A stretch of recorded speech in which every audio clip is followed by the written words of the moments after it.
very wide concept.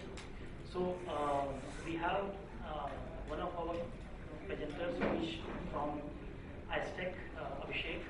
He is from a private university, the Raman University in Bhopal. And our other presenter is Brijesh, Nigam, who is the MD from Iterate India Private Limited. We are looking at how can ICT help universities and colleges.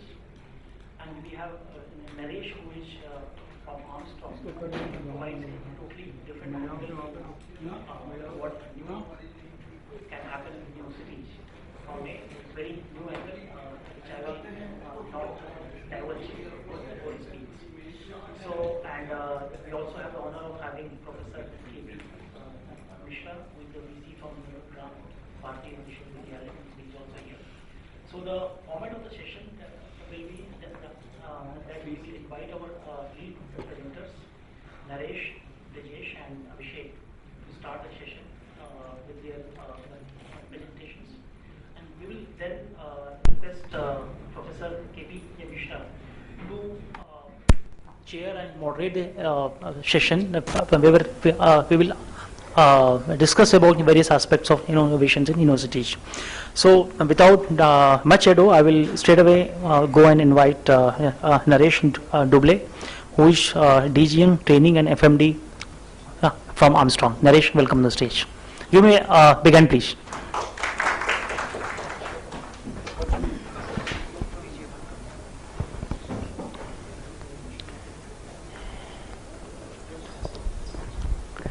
Good morning, everybody.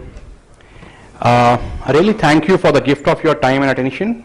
Next 15 minutes, I'm going to speak about very common sense topic like universities are for students, and we all will agree that common sense is most uncommonly used in most of the business scenarios. We all teach acoustics. We all know about importance of sound, but we will dwell upon how it really impact and how we can actually enhance the quality of higher education in Indian scenario. I represent Armstrong. Armstrong World Industry is 154-year-old company, globally present, a leader into acoustical ceiling solutions in various segments. We partner in developed countries with education institutes, universities for acoustics. In India, this is a new initiative which we started. I head this initiative for Indian operation, and I'm really happy to be with you today morning. So in our education system, we all agree that it's not sufficient just to listen to a teacher in a class, but students need to understand, assimilate and reproduce the knowledge they get in the class. So you can have a brilliant teacher teaching and you can have a great student sitting across, but if they can't connect in the given space, the education doesn't happen.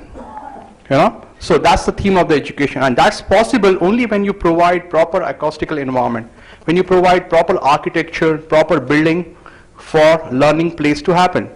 So architecture is important and treatment is important to get correct environment in which learning can happen. And once we have that, we need to protect that from a mechanical noise. We need to protect that space from noise within the space, which is maybe a air-conditioned noise, the fan noise, or a city noise. So that's in a nutshell what the acoustics is. This is a snapshot of current scenario in Indian education system. We are doing studies across, and we can do audit into your universities also in terms of what is the background noise, what's the reverberation time. And the scenario is not at all near to any global standard which we have for education systems. Background noise in a school education, K-12 education is very high. In higher education, the background noise is not high where the campuses exist, but what we have is a large room and echoing room. That's the reverberation time is more than 0.5 seconds. It goes up to 1.5 seconds also. And we'll see what's the impact of that.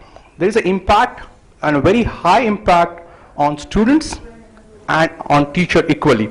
But we'll see what happened with respect to students. Now students who are learning a new concept or new language, if the environment is not acoustically good, they tend to miss those words. And they are not effective listeners. So it's like Tare Zameen Par. They have 1,000 things happening in their head. If they can't engage with your professor, they don't learn. And that's where the entire education system is hostage. We have the toppers in K-12 education sitting in the first 2 or 3 benches, and the backbenchers are really backbenchers because essentially they don't get half the words spoken in that space. Another important group in education system is introverts and people who have hearing impairments. The introverts can't work in a noisy or fuzzy environment. They tend to get disengaged quickly.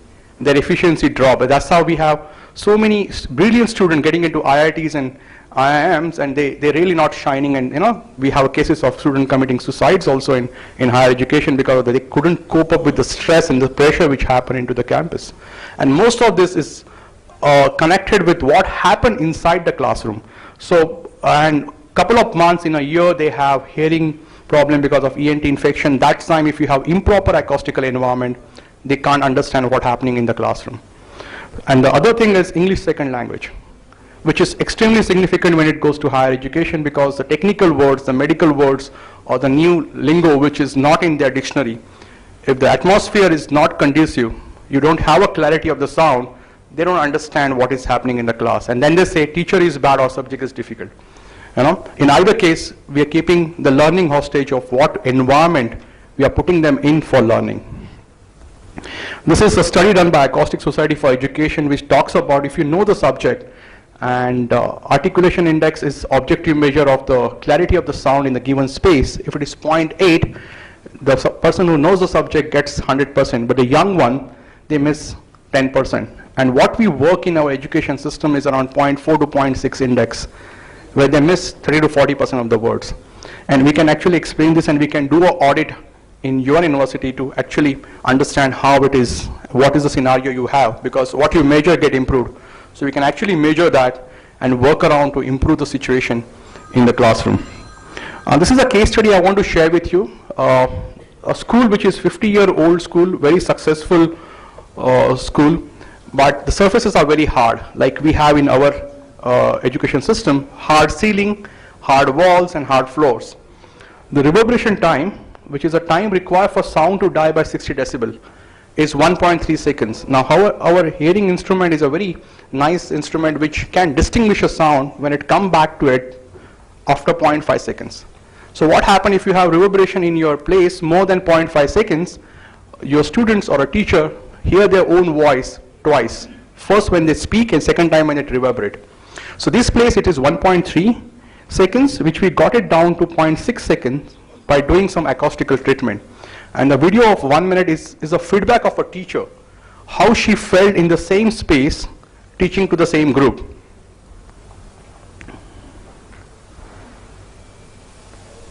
Which is loud because I'm hearing a lot of extraneous sounds, pencils, paper, windows, and I did not hear that today.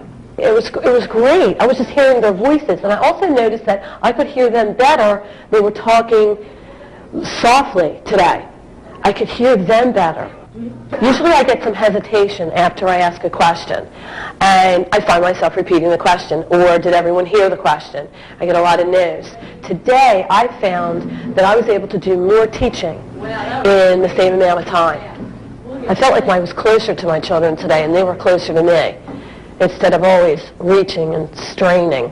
Overall, the kids seemed more interested, and I think it's because they didn't have to focus on me telling them that I can't hear you, or their classmates telling them they couldn't hear them. And then I think it just was less of a distraction.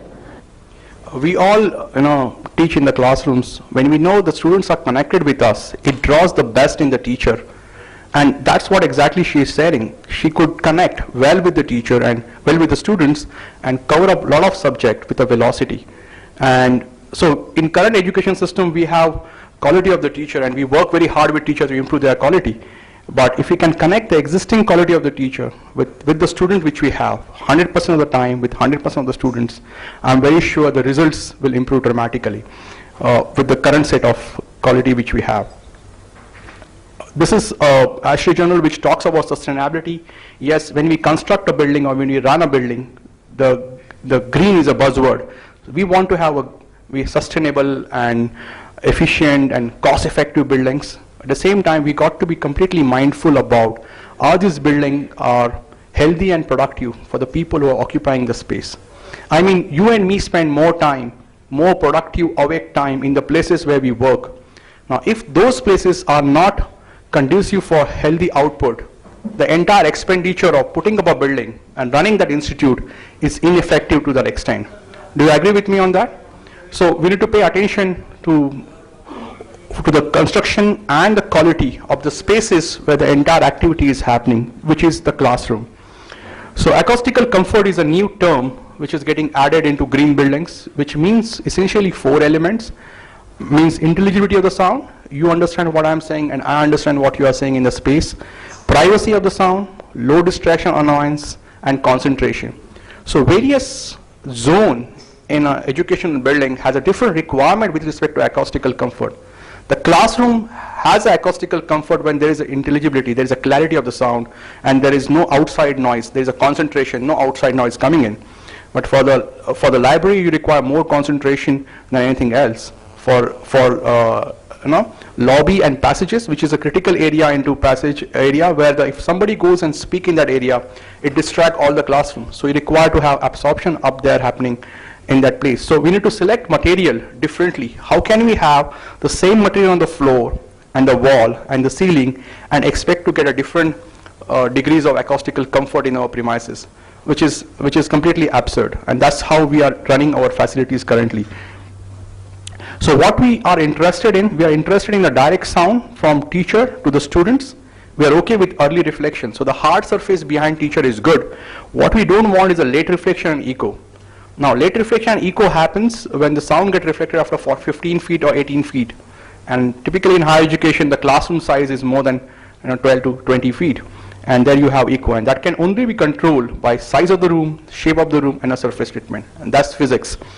So this is a case study. Let's say in this particular case, the teacher is speaking at 66 decibel, and the sound in the last row is 48 decibel, and the background noise in the institute is 55 decibel. Nowadays, we have a lot of apps on Android, on iOS, which you can measure the background noise in your premises. Now, the beauty is, the last row is at -7 decibel, arithmetic out there. Now, 10 decibel is half loud. It's acoustics, it's sound. So last row is hardly getting any word spoken in those space. Now in the same scenario, in the same class, if we change the orientation to the other one, the last row is at 54 decibel, which is -1 decibel. And this is the best way we can have the classes organized in terms of transmitting sound there. Now background noise and sound is extremely important to understand.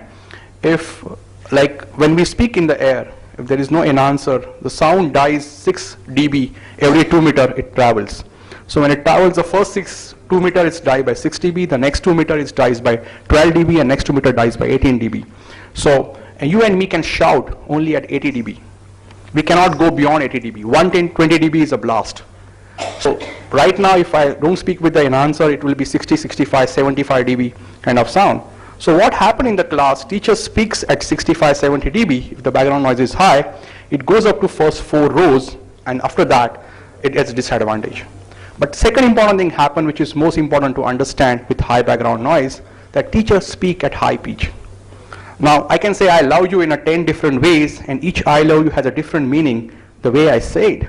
Now, that's precisely why in Indian education system, we are producing more IITs and engineers and doctors, and the language skills of the people entering into higher education is low because they don't learn it in the junior education, in K-12 education. So teacher doesn't have choice of voice modulation. Language is not words, it's expression, which is at hostage when you don't have proper acoustical environment. Even we have the most modern AV running into the space, but if that is not getting connected and that freedom doesn't exist, education doesn't happen. So global standard is 0.6 second in education spaces in US. The European standard is 0.4 second of reverberation time. And just to give an example, 2 seconds sound like this. Noise, sound. This is a demonstration of room reverberation in architectural space. Now the same noise or same sound in the same room, but which is treated for sound absorption, sound like this. This is a demonstration of room reverberation in an architectural space. Now, it is a property of the space which you work in. it doesn't matter how loud you listen or how hard you listen. In fact, if you add an enhancer in an inappropriate room, it is like putting more powder on a carom board and putting a striker with a lot of force, expecting to get results. Doesn't happen. It actually kills the clarity of the sound in the space and distract the classroom which is happening next, which is everyday's experience we have in our working. So the only solution is to absorb the sound in that space, and that is possible by the most economically possible by putting some absorbing material on the ceiling, which is like Armstrong product which can go into the acoustical ceiling. If the room is big enough like this, we require some treatment on the wall too, which is like shown into upper picture out here. And if it is a large hall, then we need to have some suspended elements which break the sound path. And the last option is to treat carpet because it's the most difficult part to maintain, doesn't give very high acoustics. But what we need to do is we need to have that space ready to listen with minimum reverberation time. Lesser the better for speech clarity. When you design auditorium or a music place, you require one kind of RT because you need an envelope around you. But in speech, you need a clarity. You don't need any echo in that space to have communication. So once we achieve that, we need to protect that space by having windows in the right direction. We don't want windows in a traffic directions or where you have outdoor air tube in place, stuff like that. So we got to be mindful where we keep the noise producing instrument so that lowers the background noise. We also get protection from the movement above the building by having a ceiling in place. We get impact isolation class. We got to be very clear what the STC we have for walls when we design our buildings. So global standard for background noise is 35 decibel. Lead is 40 decibel, which is easily possible into campuses and higher education. City colleges and universities have these problems of high background noise because of city noise. But campuses is blessed with low background noise. What we need to take care of is the reverberation time in the space. So this is the small brief about Armstrong. We are a global company and we are ready to partner with you. Me and my team is here. We can meet you. We can actually come and do audit at your place to tell you where you are with respect to these global parameters on sound, both reverberation and background noise. And then we can do a sample treatment into one of the rooms, and you can take the feedback of a teacher and the students, what is the difference they get in the same material which you provide to them. So we provide the products which are hygiene and green, and we have a founder member 60 years back for lead movement on the earth. This is an example of IISER Pune. We worked very closely with architect out here, and they use product appropriately for the spaces. They selected right material for right space, as I discussed before, and this is one of the class facility which we have in Pune. And there are many more institutes. We are working with IITs, IIM, NITs, where we started changing their existing places and working with them with the new spaces to design as per the global standard for acoustics. And there are solutions like this which are present. As I said, the passage area, which is the most important area and most neglected area, which create the noise and disturbance into learning places. So you enhance the light reflectivity in the place by having this material. You enhance the safety in terms of fire for the building. You get a fire class, 1 hour of fire rating by putting these systems. These are auxiliary benefit. What I mean is most important benefit is acoustics. You can have design element like this. So the place looks quite apt for the learning. The library need to be treated differently than the cafeteria. So we have solutions like this. We have some color solutions coming in which you can add design and color element into it. So lobby and a passage, that is a face of an institute, can be decorated appropriately using the variety of the product which we have. And we have a presence across India where my team present in 26 locations, so can actually come and meet with your designers and construction people to select and recommend right product for right application. So what we say is, with Armstrong, the innovation is possible when you really provide the space which is conducive for people to work in this particular zone. We have some solutions for walls. We have wall panels which can use in auditorium. We have fabric wall panels. We have wooden wall panels which looks aesthetically good and functionally apt. So that's our theme, idea to reality. So success and leadership is all about being better than your previous self, and small improvement can give us stunning results over the time. Thank you so much. Thanks for your patient listening.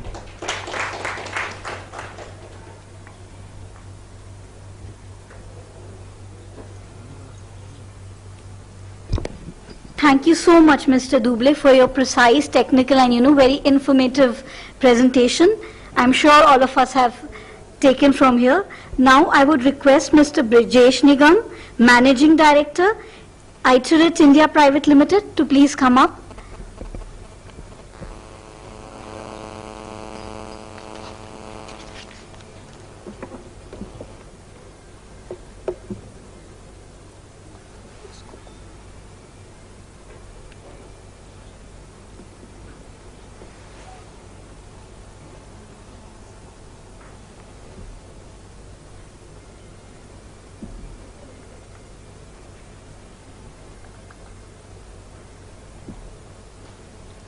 Good morning, ladies and gentlemen, and distinguished guests. Creativity in education. Here I stand to discuss the importance of creativity in education. Creativity can reflect with a good vision. Creativity is a subject that has a wide range of topics which can be applied to automation and transparency. Creating transparency also means doing creative work which helps serve the member community of education, not limited only to the university staff, but to teachers, fraternity, and the students. This is a social responsibility as well. In today's era, we all have to deliver results with great sense of social responsibility. Then only we can claim that we have achieved some milestone which will result in our satisfaction. What is automation of a university? Is it simple processing of data results and making some reports in Microsoft Excel, Word or PowerPoint? My answer is a big no. Automation can only happen when you have some controlled systems. Does a control system mean a rigid or a difficult system? No. It means a system that is full of checks and controls, and at the same time it is highly user-friendly. Once systems are developed with proper controls built in them and they are totally user-friendly, then we can claim that yes, a lot of creativity has been imbibed into this. Ladies and gentlemen, I am trying to focus on creativity into applications, which is a very important substance of this session. A good system which is easy to use by a vast majority of users will bring reform in working by increasing the efficiency and productivity of a person. Creativity leads to social responsibility. Increasing efficiency and productivity indirectly is a step towards social responsibility. It is our social responsibility as an IT team to ensure that we do much more than just delivering systems and earning our payments. Only if we can have a system procured by the institutions implemented successfully, always keeping in mind that the type of users that we will be required to address during implementation, we can say that we are a set of socially responsible people. Strength of hand-holding in a system. Support and not only installing and implementing the software is the key to the successful system. Poor or weak implementations of systems indicate that a persons are interested in just providing the system, taking their money and closing the call as a hanging call, where a lot of money from the institution is drained out and result is negligible. This leads to poor creativity and a weak sense of social responsibility. Hence, it may not be out of place to say that a good system is derived from creativity, which in turn leads to social responsibility. Hence, it is called a creative system and a creative automation. This is the difference between a normal automation and a creative automation. Let us see some of the benefits of a creative automation. Some benefits of creative automation: systems are in place, paced up working, it should take lesser time with automation to deliver results. Controlled working should be the mantra, where inbuilt proper checks and balances will provide correct results. End user, the students, gets information easily and timely, and more importantly, accurately. Areas of creative automation: student admission and registration, centralized examination and evaluation system, online mark sheet and degree printing, online fee deposits and student bill generation on the portal, online accounting with computerized checks and RTGs, HR and administration data management with payables, stores and inventory management and with procurements, online update of college affiliations, online tracking of students who are following PhDs. Here I will take 2 minutes and talk on each of these subjects that I have listed over here. Student and administration and registration. We find that at a lot of places this information is not easily accessible and available. A creative implementation of this, development of this will ensure that there is total transparency in providing students the information regarding the admission and registration process, right from the time he applies for admission till the time he clears the entrance and gets registered.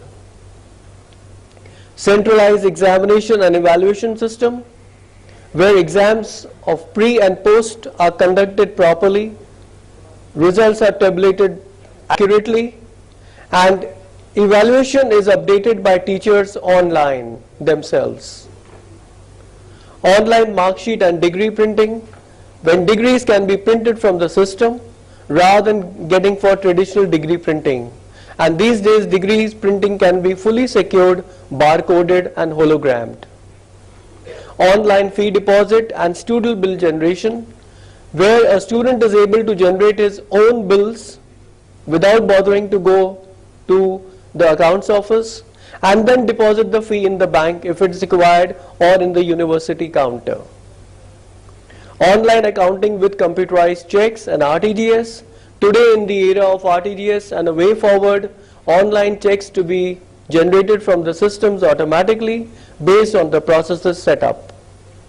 HR and administration data management, where your entire HR and administration data is on the system with the service record, service history, transfers, deputations, study leaves, everything on the system, totally automated and available for people to view them who are concerned with this information. Store and inventory management, computerizing the entire inventory of each and every department with central stores being totally automated.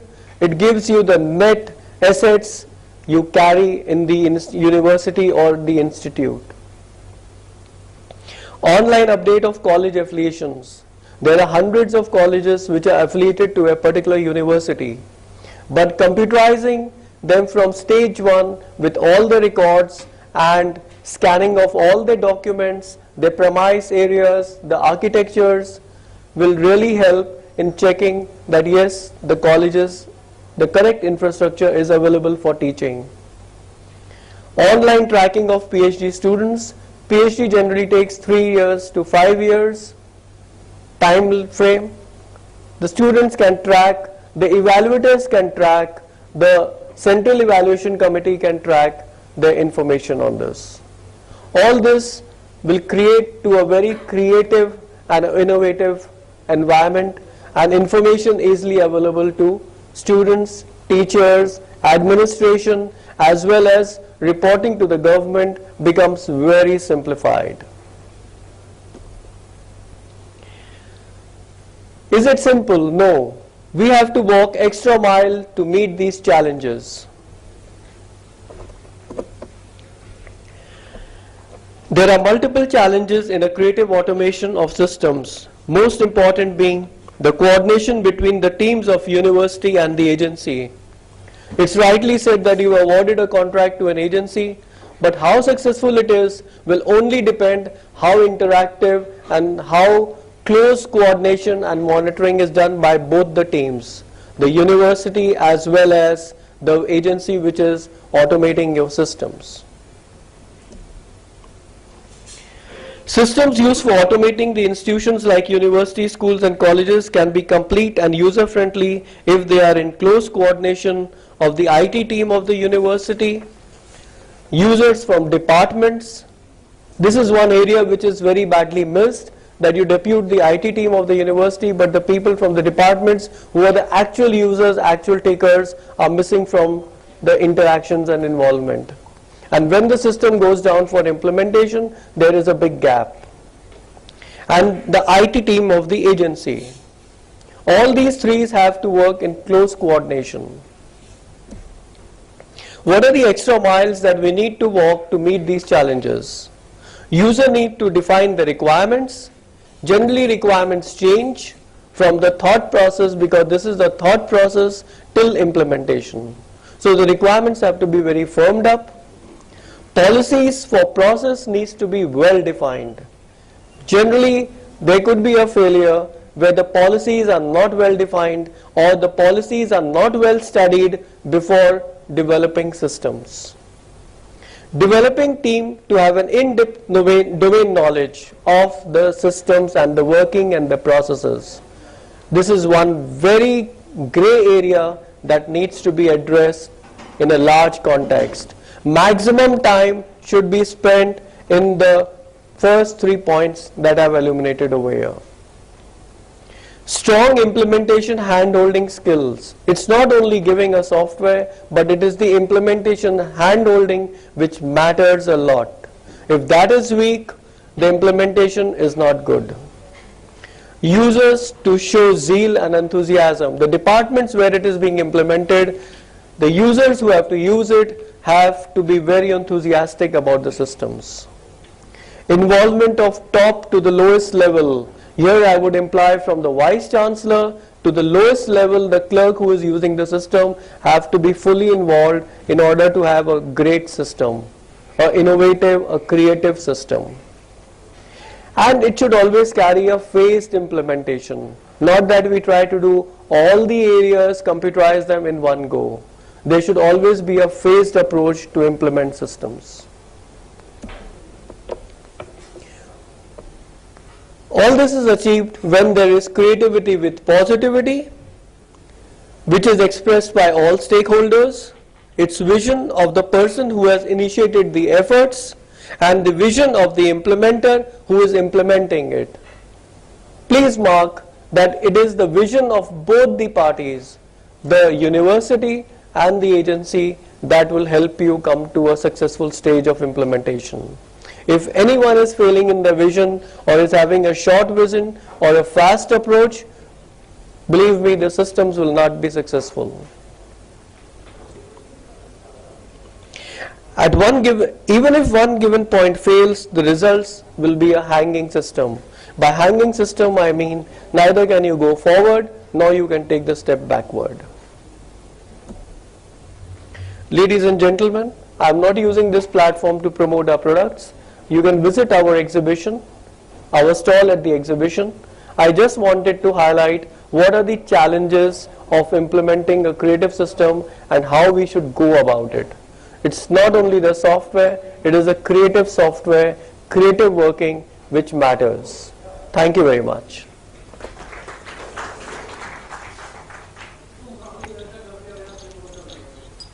Thank you so much, sir. I'm sure in times to come, India will be able to, overcome those stumbling blocks and elevate to the next level.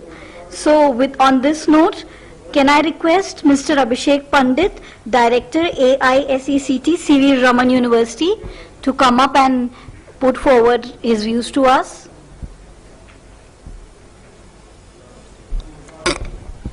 Thank you. Respected guests, ladies and gentlemen, and friends, I am Abhishek, representing Dr. C.V. Raman University in Chhattisgarh. I have a presentation, but I think I'll do without it. And what I'll focus here is, basically the topic that's given to us on research and innovation. Right. So Dr. C.V. Raman University is set up in Chhattisgarh. It's one of the first private universities set up in Chhattisgarh. And as an organization, we were always focused on providing education, skill development, literacy, training to the rural masses across the country. And in Chhattisgarh, we set up this university in 2006 in a tribal district in Kota. right? So our focus was again to provide higher education services to the rural community in Chhattisgarh. So that's the background of the university that came up in Chhattisgarh. And what I want to focus on in the next 5 to 10 minutes is that while we do a lot of research on medicinal plants, on high voltage transmission, etc. in the university, I don't want to focus on the academic aspects of the research that the university does. I'm sure many of the universities and our friends and colleagues here would be doing equal or better work than what our universities would be doing, my university would be doing back in Chhattisgarh. But what I would like to speak about is 3 key steps that we've taken in Chhattisgarh, and provide my views, and I'll be happy to hear from you as well and take a feedback from you on how we can reach out to those people who are not able to get higher education in the country. We all know the GER ratio, 18 to 20% depending on what data we look at. How do we increase that, being that, and provide quality education, of course, keeping quality in the forefront, right? So the first point that one of the innovations that we've done, if you may call so, is bringing in about education using radio. Community radio being there in the market today, we have been one of the first private universities to bring about, to use community radio as a channel for education, especially in rural India. And we, to start off, what we did is whatever class is being taken, we recorded the class and we started airing it on radio, right? We realized that not many people have radio stations, so we distributed free radios. Radios weren't very expensive. We get it for 100 rupees, right? We distributed free radios. Obviously, we didn't hard code the frequency to our radio station. We kept it open so that they can use it for their own entertainment purposes, the other frequencies. But of course, we highlighted our frequency, and our radio is called Radio Raman, and that turned out to be very successful, and we realized that there were a lot of audience listening to our radio. Now keep in mind that the radios which was being used by students were not only from our universities. Chhattisgarh has a lot of other colleges and universities as well, and we were open to that. The idea was to reach out to masses. Any university, any college, we have given a timetable about our educational programs on our radio channel. You're free to listen and go through the classes. So that was one innovation that we brought about, and we believe that it was it is successful, and we are trying to see how we can bring in more programs, which are necessary for the people on the field and which are relevant for the people on the field. So this is something that I thought I'll put on the table. Of course, now we've started doing literacy programs on radio, which are not related to the university per se, but because there's a need in the field, right? So community radio station is one innovation that I thought I'll bring on table. The second one, of course, using a radio channel, we realized there's only one-way traffic, right? In a classroom, you'd want to see, you'd want to listen to the students, you want to give them feedback, you want to see, it has to be interactive. The only way we could make it interactive was using a telephone line. We tried and kept a small so-called call center if people could call back. Lukewarm response, but that's been good as well. We moved on from there to bring in live video lectures. We all know the problems that there are hardly, there's difficulty in terms of giving good internet connectivity in rural areas. We know there are very few devices which can connect on the internet, and very few people actually looking at these devices. But for those people who have access to internet, who have access to the devices, we provided online live lectures. Now again, these live lectures are not limited to our Dr. C.V. Raman universities. It was open to anybody in Chhattisgarh to log on to the platform that we have and provide live lectures. To my surprise, to the entire university's surprise, there were 50,000 students going through this. Can you imagine? I never imagined in a state like Chhattisgarh, which is a backward state, where we all say that there is no internet connectivity, there are no devices, people will not look at online learning. 50,000 students registering. Of course, not all 50,000 students logging in at the same time, listening to the same video live lectures, but at various intervals. Of course, we also did a lot of you may call marketing, because not many people were aware of this. So all the lectures that are live are recorded and kept for students to view at any point in time. So 50,000 different students actually accessed the live lectures. So that was very encouraging for us, and we are taking this initiative forward as well, and trying to bring in as many live lectures or provide offline lectures as well. I was very happy to see the initiative that MHRD is taking. We all heard the Joint Secretary speak this morning. We will try and incorporate the video content that they are going to give, NME ICT, into our platform as well, and bring it open. And like he said, we will try and innovate as much as possible, and add local flavor to the content that MHRD is giving, and put it on our platform. So I'm hoping that this platform will gain more popularity in the state of Chhattisgarh, and more people will be able to access the online content.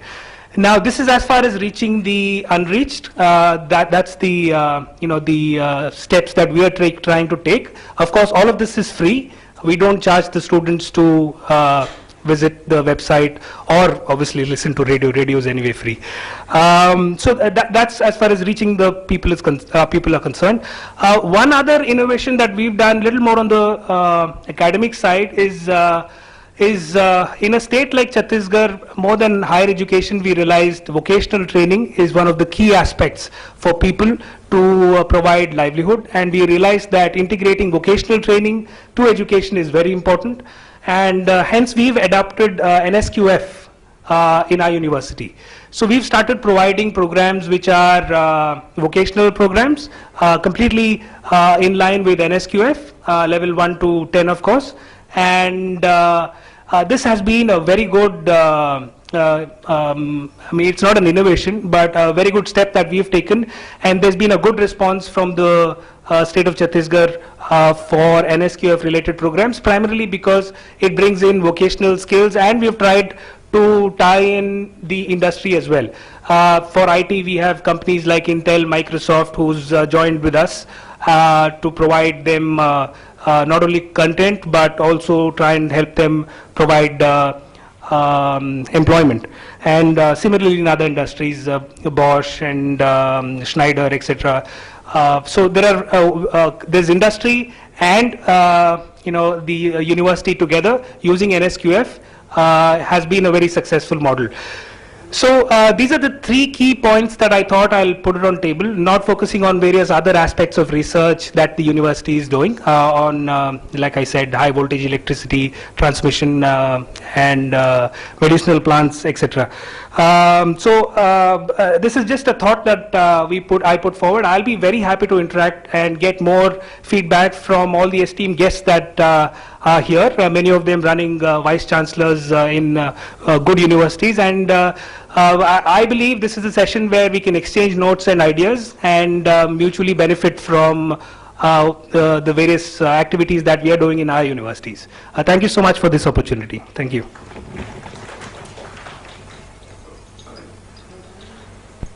Thank you so much, sir.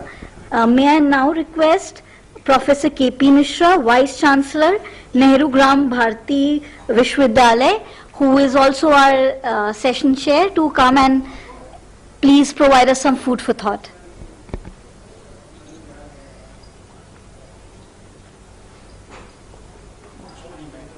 How much time do you expect me to?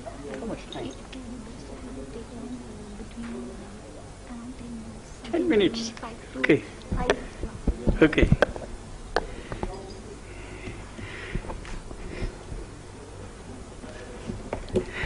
Good morning to all of you, and I am reminded of the time, 10 minutes. And in 10 minutes, I don't wish to open my presentation. A couple of points that I want to share with you.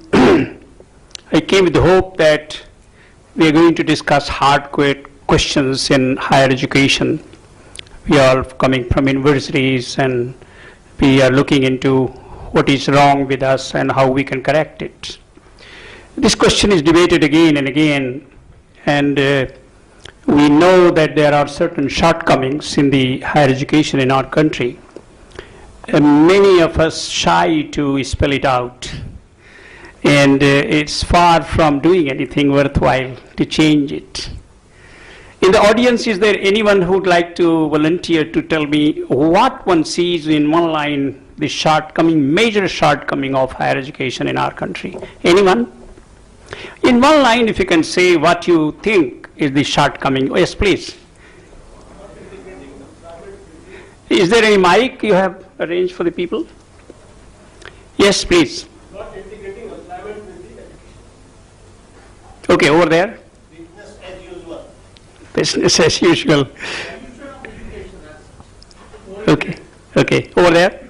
Somebody here. Equal distribution of funds to the state universities for the development of higher education. Okay, fine. So this, if you look at, really, I recently gave a talk in Allahabad Central University to the professors and head of the departments and principals of the colleges, and same question came up for discussion, and therefore I open this question to you. We are still backward. In education, we are backward.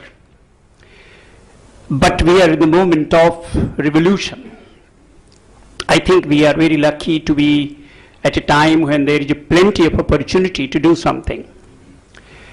There are many things which are seriously wrong, and I have very little time, but let me open question to you, some of them. One of the questions in higher education in university is the question of what we teach and how we teach. This question is very serious. We have been teaching something which was being taught 20 years ago, 30 years ago. So some of the teachers don't have to even brush their talk lectures when they come to the class in established universities. There is a question, how do we teach so that the learner gets taught? And you just saw that Naresh was talking in the morning that how to get the point delivered to the audience. This is a very serious question. At higher education, of course, we are less concerned about the comfort factors, very less comfort factors. We are more concerned about the content. What are we teaching? Because today we are in global world. And what does global world mean? Global world throws a challenge. And the challenge is to be competing with the world. So that's a major question. And those of you who may be knowing here, or fellow vice chancellors who are sitting here, will pardon me to repeat that when the rankings of the universities is done all over the world, then none of the universities of India come in ranking, including IITs and institutes of national importance, where major fundings we have put in. This is a sad situation. We have been lamenting about it. The other day we had a conference in Ahmedabad, and I was one of the speakers, and there was a very serious discussion over there.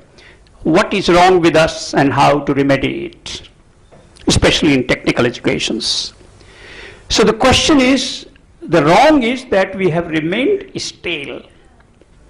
Our syllabus has been of very old times. And the wrong is that we have accepted that situation. At the university level, no vice chancellor, no professor dares to make a change. No one. Everybody is worried. If we make a change, there may be question and why and how. So ladies and gentlemen, when we talk of innovation, and I would like to compliment Elliott people that they have brought this question here.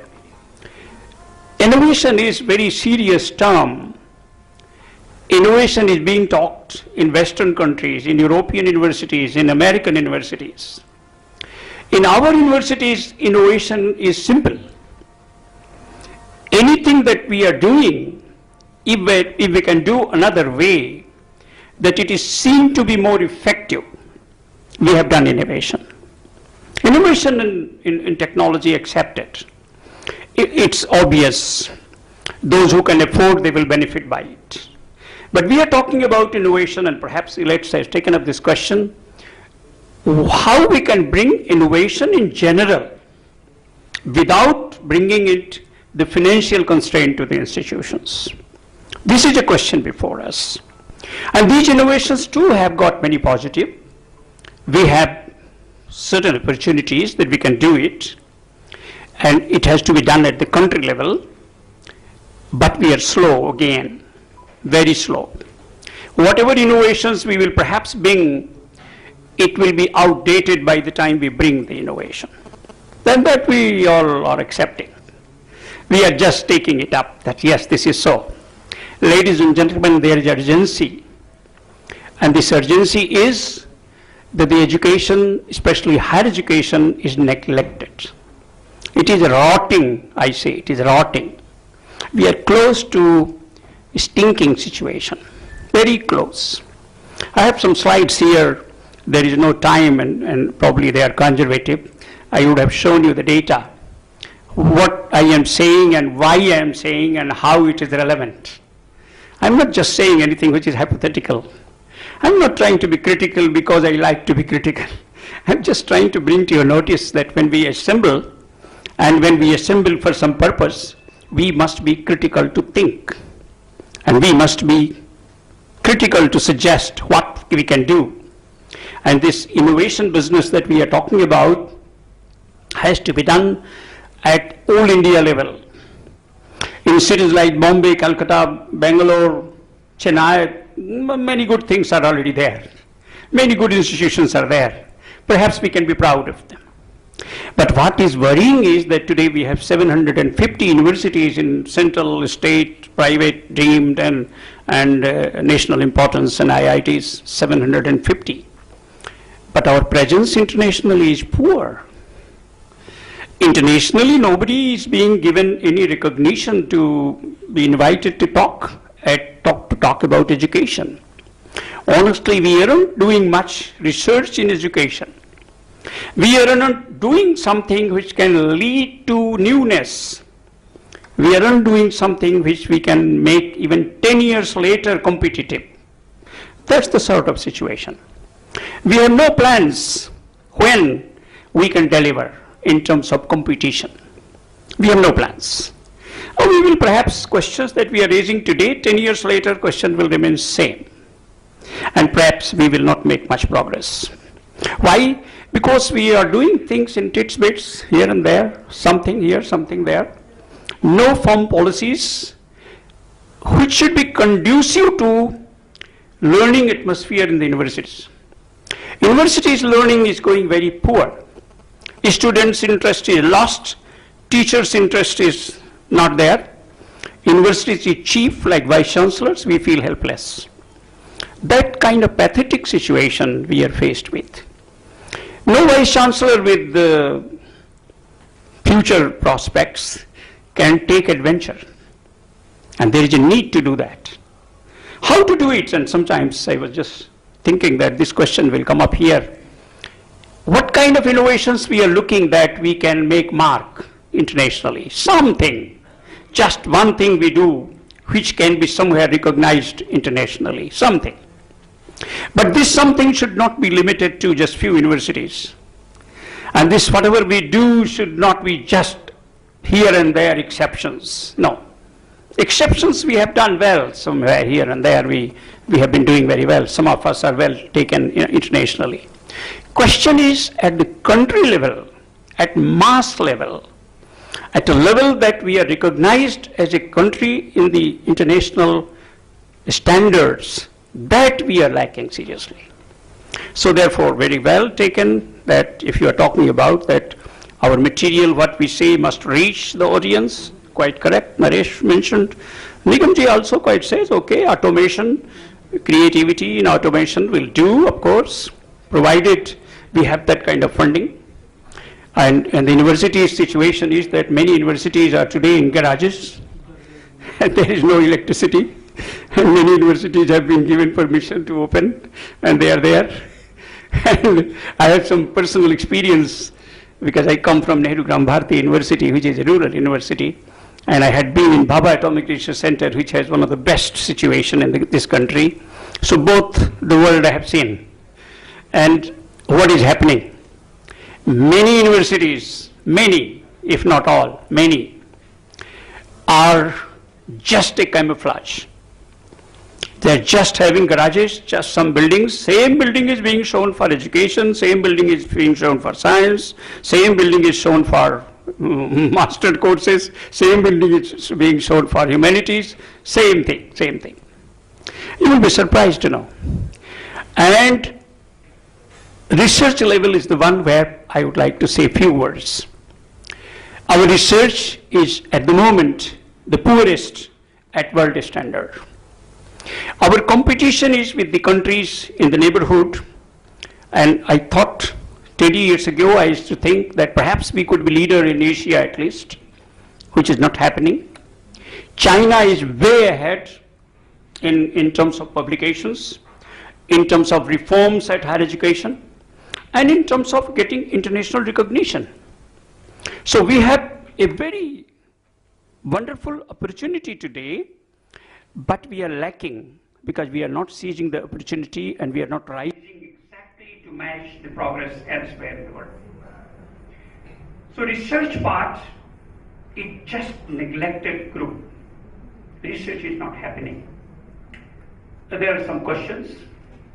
One question is, University Grant Commission said that a PhD degree can be given if a candidate has got one publication.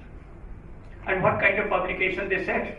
This publication should be just ISBN name given to the book or journal. So what has happened in the country today? Many shopkeepers have opened publication houses now. You can go to a particular shop in the city and you can just pay 5,000 rupees, your paper is published. And very often students are coming to me to tell, sir, I have told them to publish, my paper is coming.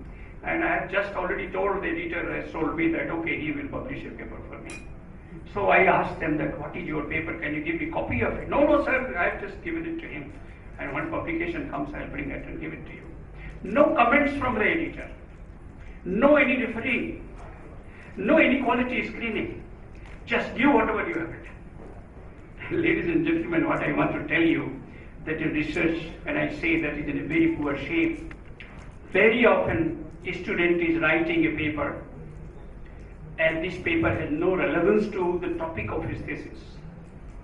And he is coming to me to tell that here is a paper, please give me a degree now. And when I ask him what is the connection of what you have written and your topic of thesis, he doesn't explain it. He doesn't understand even what I am saying. So that's the kind of research we are doing. And therefore you should worry and you should pay attention to take up research which should be serious research, which should be somewhere recognized in the international market. If that is not going to happen, then I'm sorry to say, years later, our position will remain same what it is today. And therefore, perhaps innovation in research is extremely important.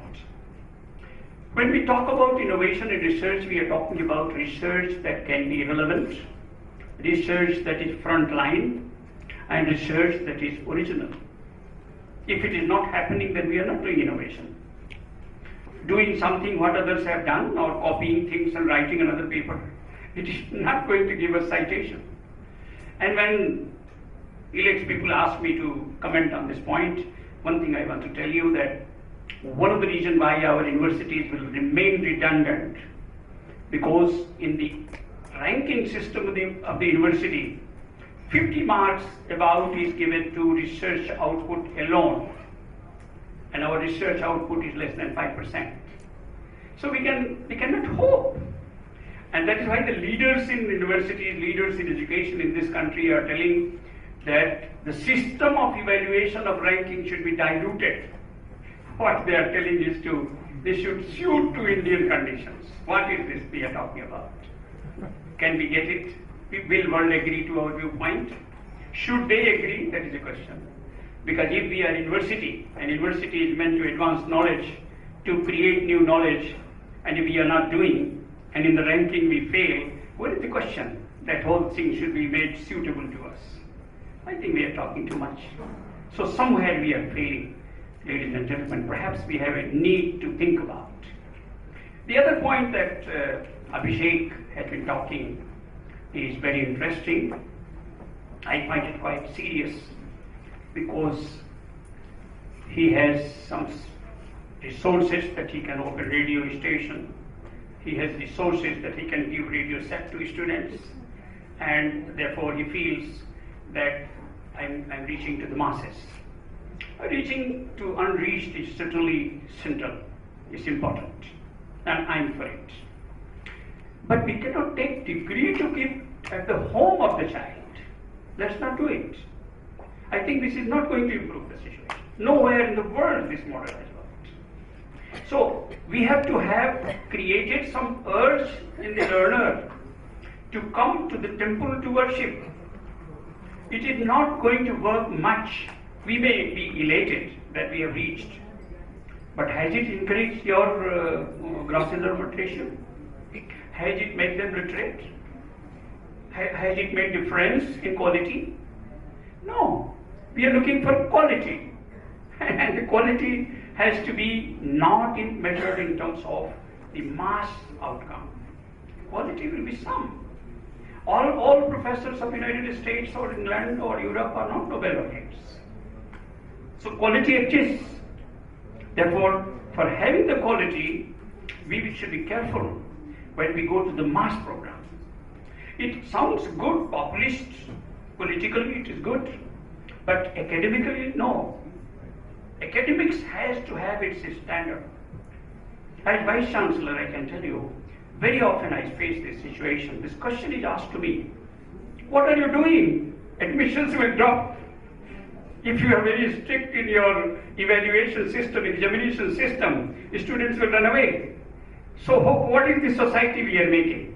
Are we making a society of academicians that give me what I want? Not at all. And you think this will lead to progress? Not at all. The progress will come by screening and peer reviews. You have to create new knowledge. You have to create something which others have not created. That will be the innovation. And if you are thinking that less and less I work, more and more I get, then you are doing disastrous things. And I think you will fail. Because world is not going on that basis. World is having a hard test system. Hard test system. Nobody gets easy degree. But we are giving easy degree. Why? Because we want to say that, okay, we have educated many people and many people have become literate and so on. 96% of the people are said to be now literate. Okay. So what does it mean now? All those people are not able to write their names even. But we have made them literate. That kind of situation in higher education will be disastrous. Higher education has to be on the quality, matching the quality elsewhere in the world. Then we will be recognized. And let me tell you one more thing. There is not much reason to lament, because if you look at the history of universities, you will find the first university was opened in India. Not in world, not in America, not in Europe, not in Japan, not in Korea. First universities were opened in this country. This means we had urge to lead, and we led the world. In knowledge, there was a time we led. Today is the time we are saying that allow us to lead without knowledge. And world is not going to agree to that. So therefore, ladies and gentlemen, my suggestion is that in higher education, research component has to be increased. This our concept of university opening without research is again doing another damage for which 50 years later our generation will not pardon us. We are doing wrong things because we are beeline to ourselves. Those of you who are associated with higher education, please excuse me for my blunt statements, but this is the need of the time, and I'm hoping that this is an opportunity where we can discuss together in halls like this, sitting together, what needs to be done. I can talk to you, Rosie, that everything is good. It's simple. It is not hard thing to talk. But what I am talking is a little hard. Maybe some of you don't like it. Maybe you feel why I am talking so much open. But I am talking because I love my country. I am talking because I have seen world. And I am talking because I have seen what matters. What matters is quality, what matters is achievement, not the number. You have Japan, which is almost equal to one of your states, Uttar Pradesh, for example. Japan whole is equal to just Uttar Pradesh in terms of area and also in terms of population. Almost close to 27 crore there and 22 crore in Uttar Pradesh. But in Japan you have 17 Nobel laureates. We are 1.2 billion people. None. Those who got, they got for different reasons. Today with competition, today with contribution, today with creation of the knowledge, no, we have not got. So therefore, we have to really think about, in higher education, something serious needs to be done. And when we assemble in halls like this, let's critically look at, let's demand, just like we demand, and since our slogan is development, educational development is first, that should be done. All other developments will follow. If educational development is done, all other developments will follow, I can assure you. Without educational development, it's not going to work. And one more point I want to tell you. What are we teaching in education? In education, we are perhaps teaching, and something I am saying is by a very personal view. Don't take it as view of the university. To begin with, in education system, we are teaching corruption. We are searching for corruption elsewhere, but corruption starts in education, and education is the key to corruption. Beginning, child comes to class, and when child sees the teacher is not coming, child comes to class and says that the teacher who is appointed doesn't teach, a substitute is teaching. Teacher has hired another teacher to teach. Child is looking at it. Child is knowing it.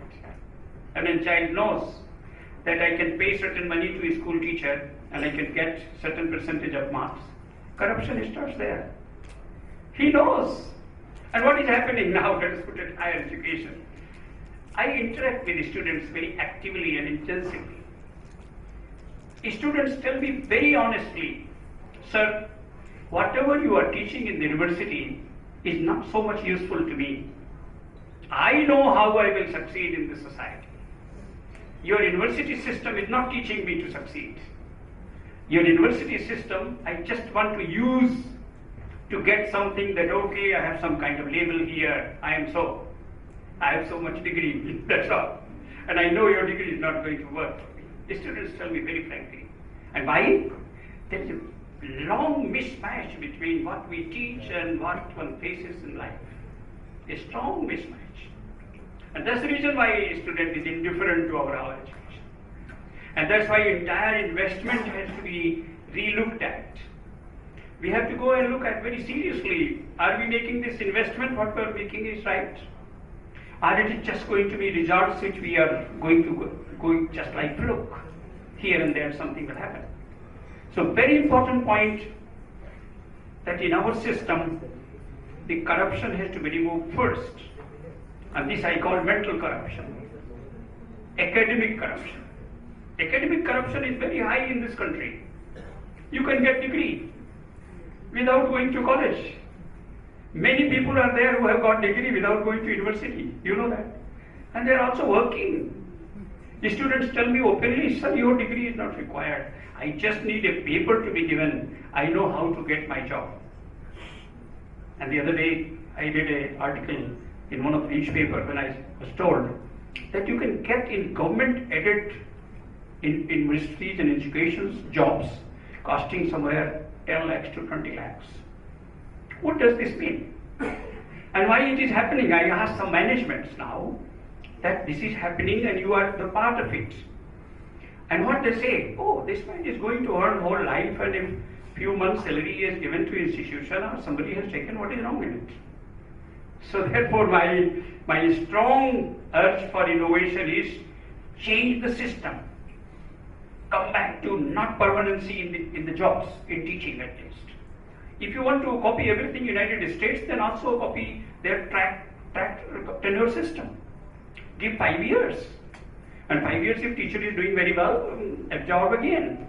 And if not doing very well, get out. Or do something else. So unless we do this kind of quality screening, this innovation will not come. Innovation will come when we take very revolutionary stuff, radical steps, to see that change comes and we see we have the result in 4 years, 5 years time.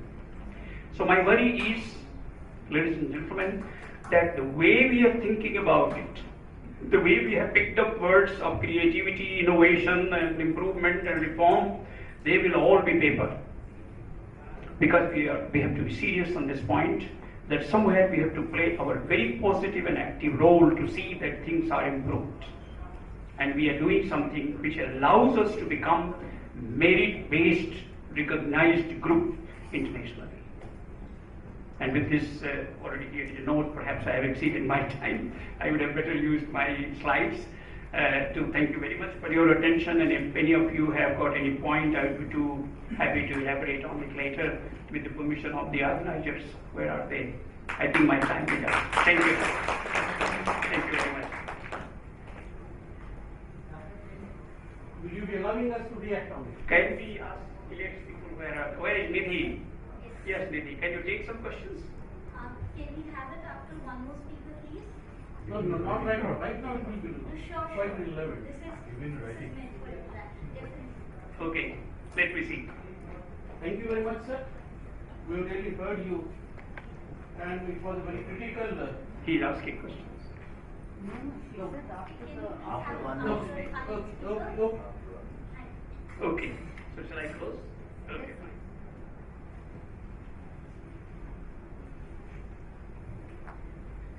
We would like to thank our session chair for expressing his wonderful views with us and giving us an excellent and critical overview. I would now request Mr. M.K. Abdul Khader, Vice Chancellor, Kannur University, to please come and give us his views.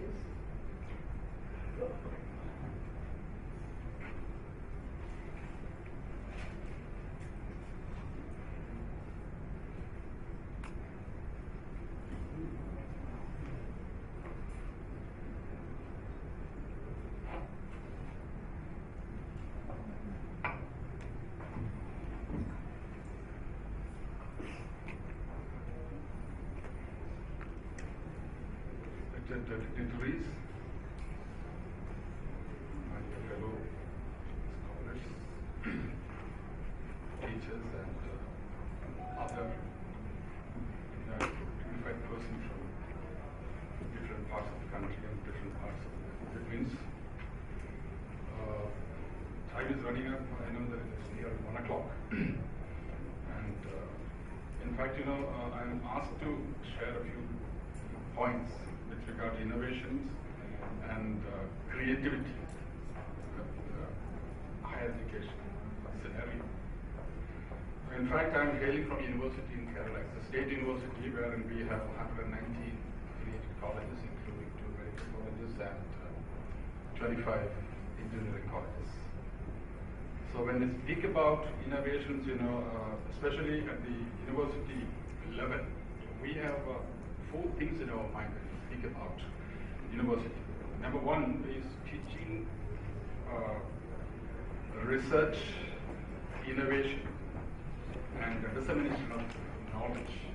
Now for teaching students at colleges, for teaching degree classes or courses or programs, we have colleges to teach. Right? For degree and PG classes, we can do classes at college. But when we come to the level of the university, we basically mean to do business of doing a research. I speak on this mic, and you can listen to me very well. Even the last person can hear me very well, because this is the fruit of innovation. This is the fruit of research that one had made. So we keep on dreaming, we keep on innovating, we keep on thinking. And the research cannot be, in fact, confined to between the hours like 10 to 4 a day. That means people, they say that a research has to be confined to a particular period of time. It cannot be done. In universities, we have 3 years of period given for students to go for research, and they are given funds and all kinds of facilities.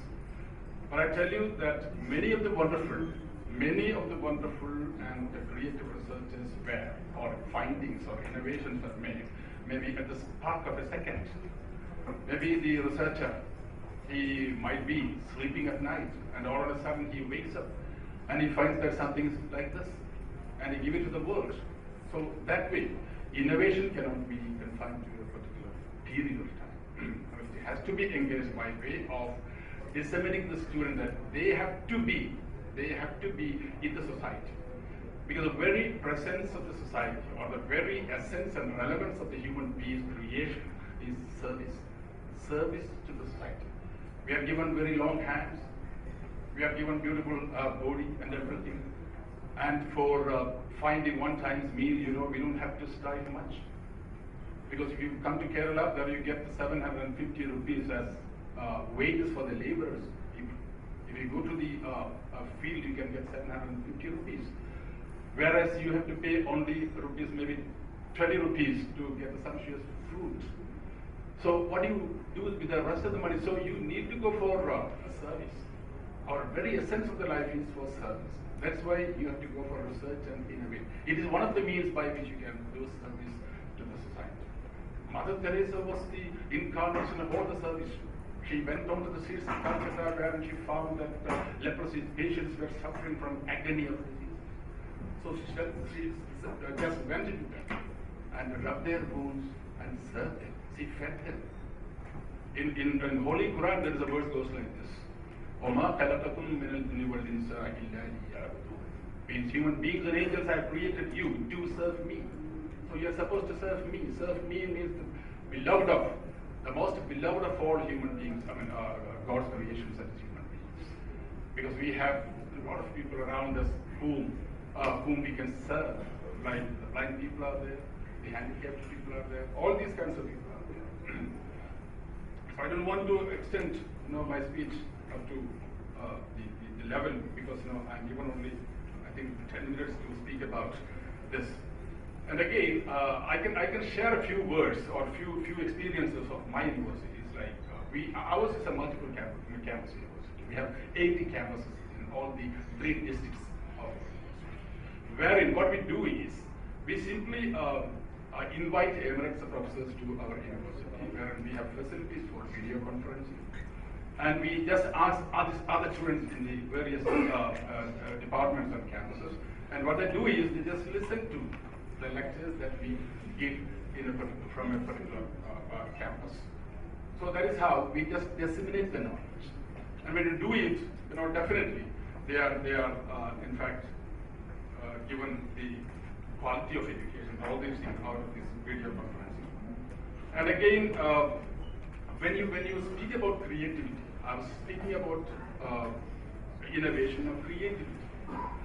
Creativity, Sigmund Freud, he has connected or correlated creativity with daydreaming. Once you dream, even the children, when they play with their playthings, right there from their childhood, what they do is, they do a lot of dreaming with their playthings. When they grow up also, they dream. But they are not in a position to play with the toys, because people will love it. So what they do is, they just dream at home. Dream at home about those things. Even in Ramayana, Pushpavipana has been dreamt by the writer. A lot of things like that, all these things. And we don't have, again, I can tell you that we don't have to lament about the present state of affairs in which our universities are putting. It is repeatedly said that out of the 726 or 50 universities, none of our universities have ranked high in the world level. Don't think about that. See, ours is a country which gave leadership, as my former speaker said, gave leadership to very popular universities in the countries like Nalanda and Khader. A lot of people from all over the country, all over the world, including America, Japan, China, They pour into our country, India, to stay over here, to get the fruits of knowledge. Because this is the decade, or this is the century of knowledge. There was a time when people were better off, or the world was ruled by money. Gone are the days when people go after money, because anybody can make the money if he has some intelligence or knowledge. So knowledge is the most important.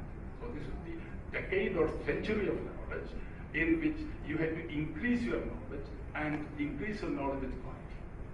So at the university level or higher education level, what you can do is you can encourage the students to go for research and innovate them and motivate them so that they go for dreaming, daydreaming, and innovation. I think that's all. Because I don't want to take much more time. 10 minutes which have been granted. So I have nothing to market here except my love and friendship to all of you. All the best.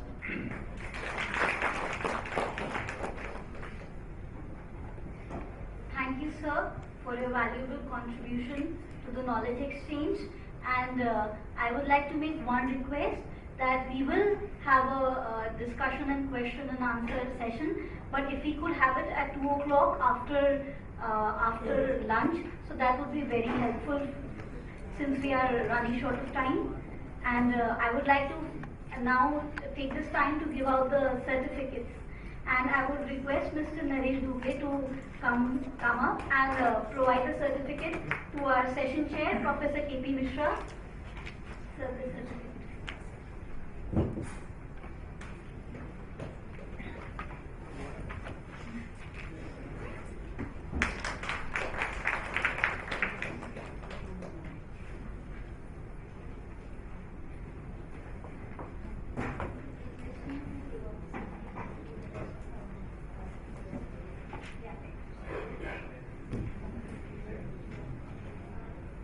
We have Mr. Brijesh Nigam for the certificate.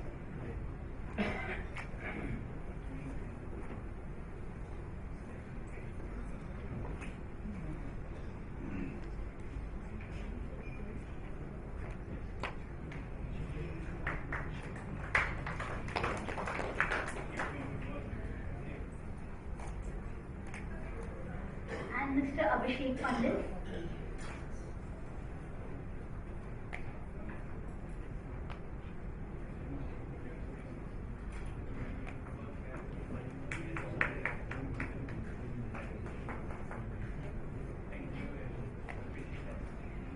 And Mr. Naresh Duble to receive his certificate.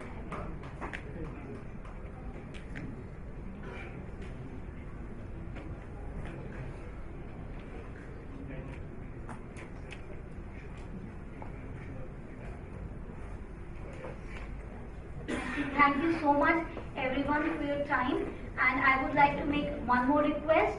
During the lunch time, if all of you could visit our exhibition, it'll be a wonderful place to visit for to see how innovation is working through time. And we are now open for lunch, and you can collect your certificates, please. I'll be giving the certificates now, and then we'll proceed for lunch after that. Thanks.